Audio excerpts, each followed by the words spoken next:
think one is the realisation that they are key to the business and the business success. They are the gatekeepers and the guardians of the data.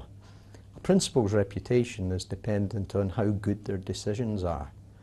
These decisions left a principal just come from a principal's perspective. Actually, what you need to make good decisions are multiple perspectives on what's important. The gatekeepers and the guardians of the data, the MIS managers, are the persons that are best placed to advise principals, to help them make the right decisions.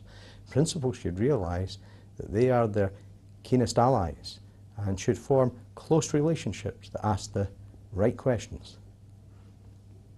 I think another thing that they have to realise is that many people are asked questions by their principals, particularly data managers. What are the numbers for this? What are the statistics on this? I always encourage them to say, don't answer, at least not right away. Ask them why they need the information, how the information is going to be used. They, as the data gatekeepers and the data gatherers, they have to make sure that the data isn't misused and that it's appropriate for the use that the principal is going to make of it. So I think the dialogue, the conversation between the MIS manager and the principal and the senior management team, and increasingly students and student representatives, makes their job as business analysts, people that are in the middle between policy and practice, absolutely vital. Scotland has always looked with some degree of relief at England, thinking how free we are in Scotland to make our own decisions. We receive money, we can do with it as we will, and at the end we just have to account for the impact that our activities have actually had on society and the economy. I think from a government perspective, they've realised in Scotland it's very difficult to let each individual college do their own thing. How can we collect data that shows that public policy has actually been effectively delivered? And too much independence for colleges actually makes for difficult governance.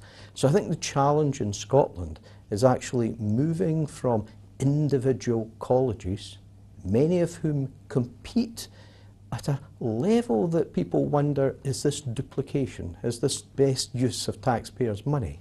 To actually create a more regional model of college education, where it's not the individual college that actually has to report, but the region.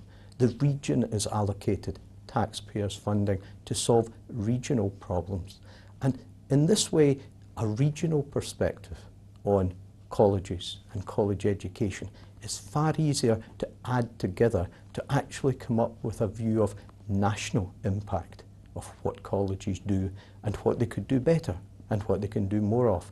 So I think in Scotland it's an opportunity to change from individual competing colleges to regional colleges, role models for good governance that actually contribute to public policy delivery.